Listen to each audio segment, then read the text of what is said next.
여러분, 이번 시간에는 12장 관계론에 대해서 강의를 진행을 하도록 하겠습니다.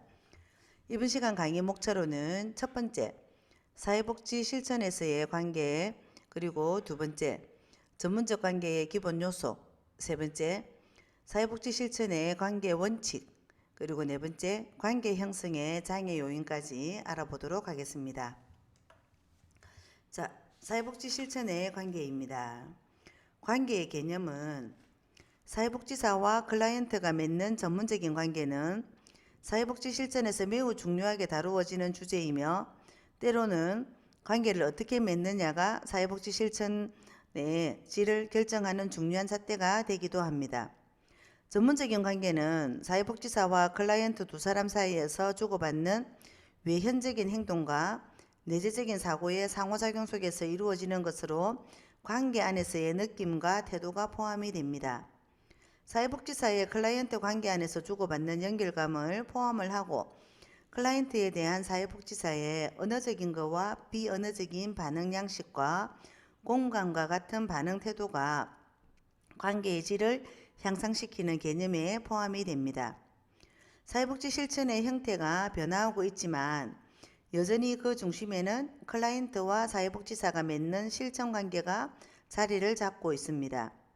사회복지사와 클라이언트가 좋은 관계를 맺어서 클라이언트가 성장해가는 것을 바라봄으로써 사회복지사의 소진을 예방을 할 수도 있으며, 우리가 관계에 대한 정의를 한번 살펴보도록 하겠습니다.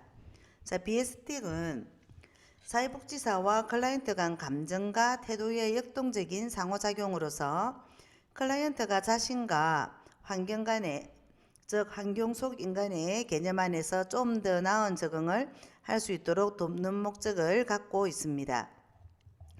펄만은 하나의 촉매제로서 문제 해결과 도움을 향한 인간의 에너지와 동기를 지지하고 양성하며 자유롭게 하는 원동력이며, 노드는 인간의 행동이 각기 다른 정서적 반응을 불러일으키는 것처럼 관계란 1차적으로 한 사람으로부터 다른 사람에게로 흘러가는 감정적인 반응으로 구성이 됩니다. 핑크스와 미나하는 사회복지사와 그가 관계하는 다른 체계 간의 정서적 유대로 볼 수 있으며, 이들 관계에서는 협력이나 협상 또는 갈등의 분위기가 포함이 될 수 있습니다. 편하고 따뜻한 정서적 분위기 속에서 클라이언트는 방어의 벽을 허물고 마음을 쉽게 열게 됩니다. 이를 통해서 사회복지사와 클라이언트는 함께 목적 달성을 위한 협동적 노력을 하게 됩니다. 전문적 관계의 특성으로서는 의도적인 목적성, 시간 제한성, 클라이언트에 대한 헌신, 권위성, 통제된 관계가 있는데, 의도적인 목적성에 대해서 한번 알아보도록 하겠습니다. 전문적인 관계는 사회복지사와 클라이언트 사이에서 인정이 되고 합의된 목적을 근거로 이루어집니다. 전문적 관계의 목적은 클라이언트가 당면한 문제 해결과 사회적인 기능 향상을 위해서 사회복지사 자신과 자원을 활용하는 것입니다. 특히 인정되고 합의된 목적이란 클라이언트가 원하면 달성하기를 기대하는 것에 대해서 사회복지사와 클라이언트가 서로 분명히 하고 다음 단계에서 무엇을 기대하며 각자 무슨 일에 관여할 것인지 등을 이해를 하는 것을 의미를 합니다. 시간 제한적입니다. 전문적인 관계는 시간상으로 제한이 되어 있고, 전문적인 관계는 상호 합의한 목적이 달성이 되면 종결이 됩니다. 이처럼 전문적 관계에서 제한된 시간을 두는 이유는 사회복지사의 현실적인 여건 때문입니다. 일상생활에서 지지적인 관계를 경험하지 못한 클라이언트는 사회복지사에게 편안함을 느껴서 지속적인 관계 유지를 원할 수도 있으며, 그렇지만 사회복지사는 다른 사례들도 다루어야 하므로 현실적으로 관계를 계속 유지하는 것은 어려운 상황입니다. 다른 이유로도 시간적인 제한이 있을 때 클라이언트는 자신의 역량을 최대한 발휘하는 경향이 있기 때문입니다. 이처럼 정해진 시간 내에 문제를 해결해야 한다는 것을 사회복지사와 클라이언트가 인식함으로써 각자가 해야 할 일에 초점을 맞추어서 노력을 하게 됩니다. 또한 종결을 예고하는 시간적인 제한은 클라이언트가 전문적 관계의 종결 과정을 심리적으로 준비할 수 있게 도와주는 것입니다. 그리고 클라이언트에 대한 헌신입니다.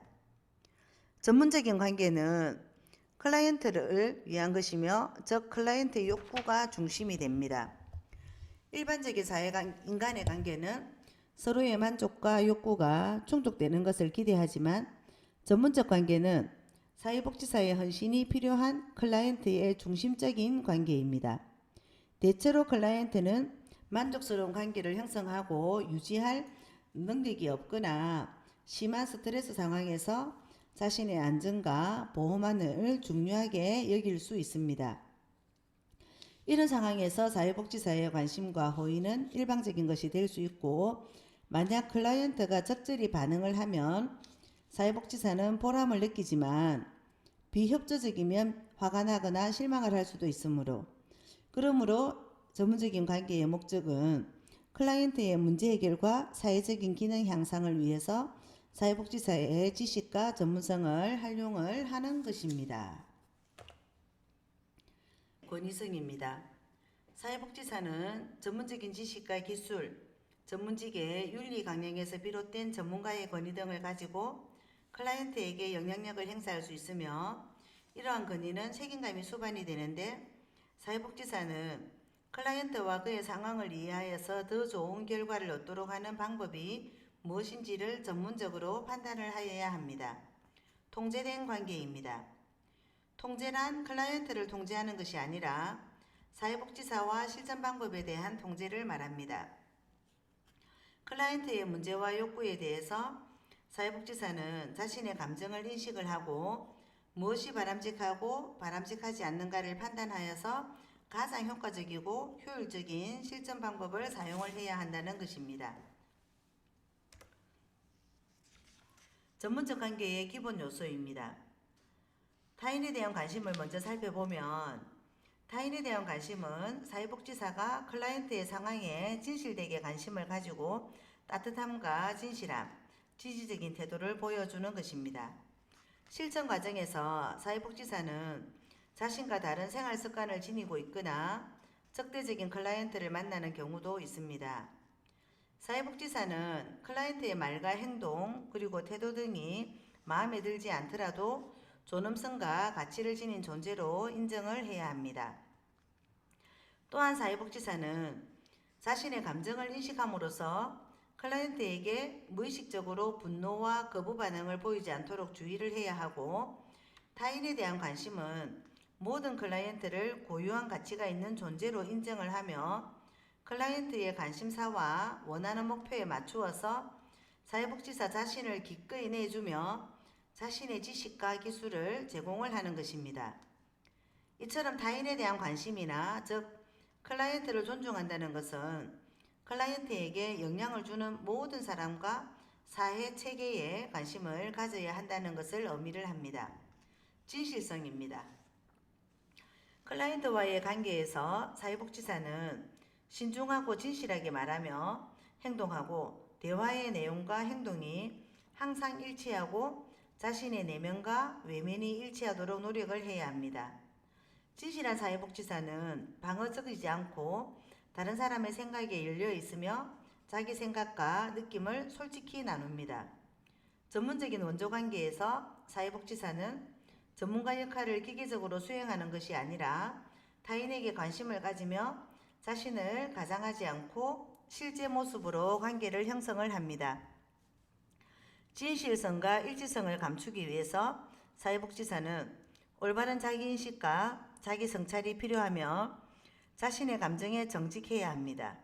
또한 사회복지사와 클라이언트에게 같은 의미로 작용하는 전문가의 역할, 기관의 절차와 정책과 관련된 지식, 타인에 대한 관심, 수용, 헌신 등 전문적인 원조관계에서 필요한 기본 요소를 내면화해야 합니다. 자기 노출입니다. 자기 노출은 사회복지사가 자신의 감정을 노출하거나 자신의 경험을 이야기하는 것입니다. 이 과정을 통해서 클라이언트가 자연스럽게 자신의 이야기를 꺼낼 수도 있고 사회복지사와 클라이언트의 사적인 대화가 길어지면 원조 관계의 방해 요인이 될 수 있으므로 적절히 사용을 해야 합니다. 권위 및 권한입니다. 권위는 사회복지사에게 위임이 된 권한으로 볼 수가 있습니다. 사회복지사가 지식과 경험을 보유하고 일정한 지위에 있게 되면 실천 전반에 걸쳐서 클라이언트에게 영향을 미칠 수 있는 권한을 가지게 됩니다. 전문적 원조 관계에서 권위는 두 가지 측면으로 나타나게 되는데, 첫 번째는 사회복지기관 내에서 사회복지사의 위치와 기능에서 나오는 제도적인 측면이고, 사회복지사가 일선 사회복지사인지 선임 사회복지사인지 팀장인지 과장인지 부장인지 관장인지에 따라서 갖게 되는 권위가 다릅니다. 두 번째는 클라이언트가 사회복지사에게 부여하는 심리적 측면에서의 권위로 볼 수 있습니다. 그리고 헌신과 의무입니다. 사회복지사뿐 아니라 클라이언트도 가지고 있어야 하는 요소이며 책임감이 기반되어야 헌신과 의무가 가능합니다. 사회복지사는 사회복지 실천의 전문적 관계에 있어서 문제 해결, 관계 유지 등의 조건을 최대한 지키도록 해야 하고, 또한 클라이언트는 절차상의 조건을 지키도록 해야 합니다. 배려입니다. 배려를 통해서 사회복지사는 클라이언트에게 개별적으로 집중적인 서비스를 제공할 수 있는 기회를 얻게 됩니다. 면접 시간을 정하거나 면접 장소를 정하는 데 있어서 클라이언트의 상황을 고려하게 된다면 클라이언트가 보다 편하게 면접에 임할 수 있을 것입니다. 감정이입입니다. 감정이입이란 사회복지사가 클라이언트의 느낌과 경험에 몰입을 하여서 그의 감정을 받아들이고 존중해 주려는 태도입니다. 동정은 사회복지사가 클라이언트와 같은 감정 상태에 함몰이 되어서 문제 해결 능력을 상실한 상태인 반면, 감정이입이란 사회복지사가 원조 과정에서 자신의 관점을 유지하면서 클라이언트의 감정과 사고를 이해하는 능력을 의미를 합니다. 이는 사회복지사가 클라이언트의 처지에서 보고 느낄 수 있는 능력으로 클라이언트의 주관적인 경험에 의식적이고 의도적으로 참여를 하는 것입니다. 사회복지사는 클라이언트의 경험과 느낌에 공감을 해야 하지만 사회복지사로서 전문적 책임을 다하기 위해서 자신을 통제해야 합니다. 사회복지사는 클라이언트의 감정과 하나가 되는 과정에서 자신을 잃지 않으면서 심리적 거리를 유지해야만 이성적으로 문제 해결을 찾을 수 있습니다. 감정이입을 위해서는 적극적인 경청과 세심한 관찰이 필요하며, 클라이언트의 상황에서 사회복지사는 어떤 감정을 느낄 것인가를 상상해 보는 것이 좋습니다. 또한 클라이언트에게 감정이입의 반응을 보이기 위해 다양한 감정에 대해서 적절한 어휘를 사용하여서 표현하여야 합니다.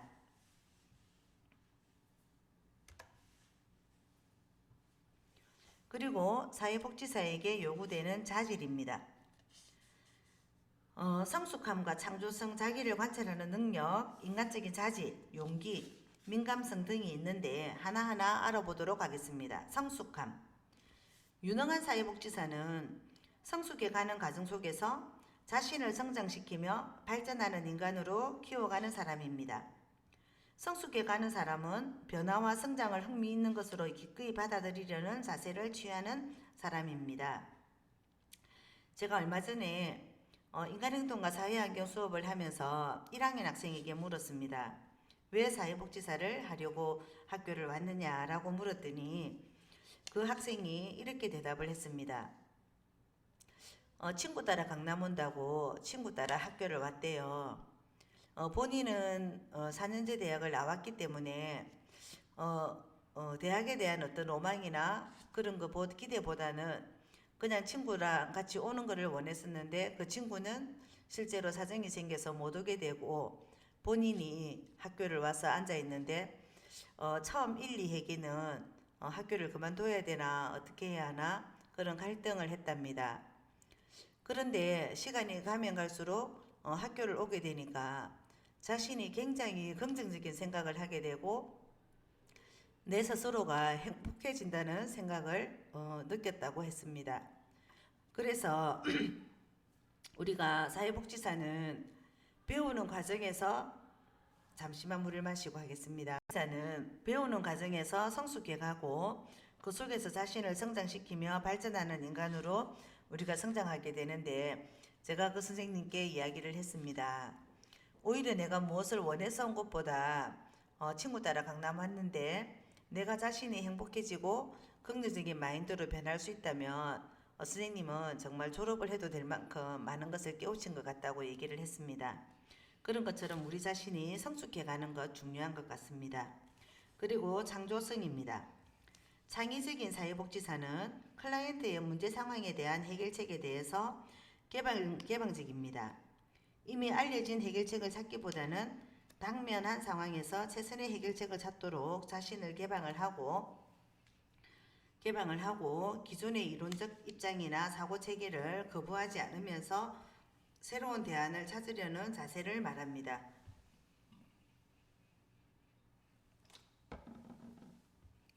자기를 관찰하는 능력입니다.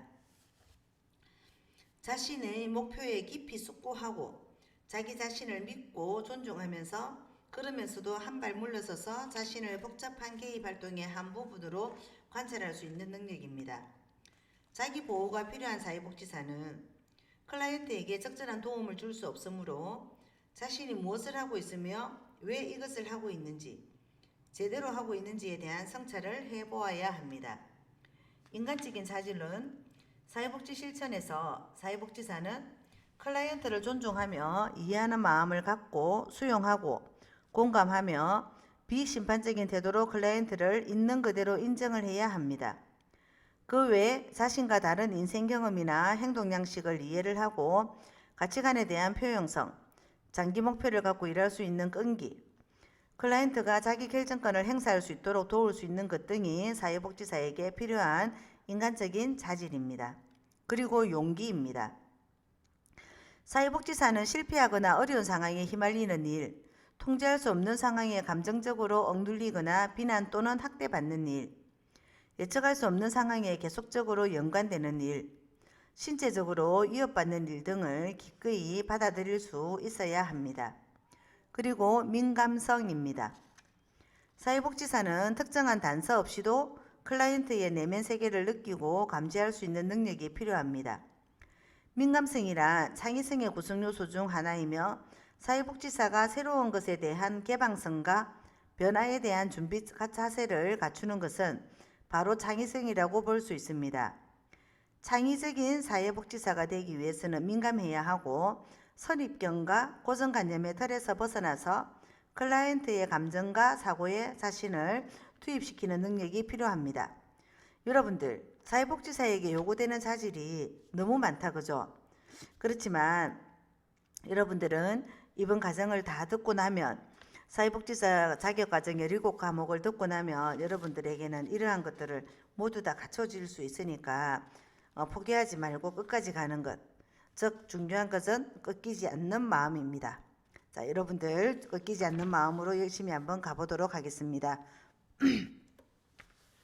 자, 사회복지 실천의 관계원칙에서 비에스틱은 사회복지 실천에서 사회복지사와 클라이언트와의 관계에서 필요한 7가지 원칙을 제시를 하였습니다. 첫 번째는 개별화, 의도적인 감정 표현, 통제된 정서적 관여, 수용 등 7개가 있는데 하나하나 알아보도록 하겠습니다. 개별화, 클라이언트의 욕구는 한 인간으로서 처우를 받고 싶어하는 욕구입니다. 그리고 의도적인 감정 표현은 자신의 감정을 표현하고자 하는 욕구입니다.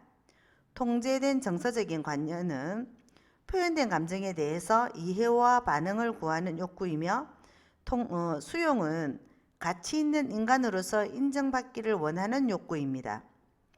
비심판적인 태도는 자신의 처지와 곤란에 대해서 심판이나 비난을 받고 싶어 하지 않는 욕구이며, 클라이언트의 자기결정은 자신의 생활에 관해서 스스로 결정하고 싶은 욕구입니다. 그리고 비밀 보장입니다. 자신에 대한 정보가 가능한 비밀 유지되기를 원하는 욕구로서, 아마 제가 이제 기말고사 때쯤 되면 사회복지 실천의 관계 원칙으로서 BS틱에 대해서 7가지의 기본 원칙을 작성하세요라고 제가 출제를 할 경향성이 높은 아주 중요한 7가지의 7대 원칙입니다. 꼭 알아두시면 좋을 것 같습니다. 그래서 간단하게 설명을 했었고, 제가 이제 보면 다음 페이지 관계 형성의 장애 요인으로 한번 보도록 하겠습니다.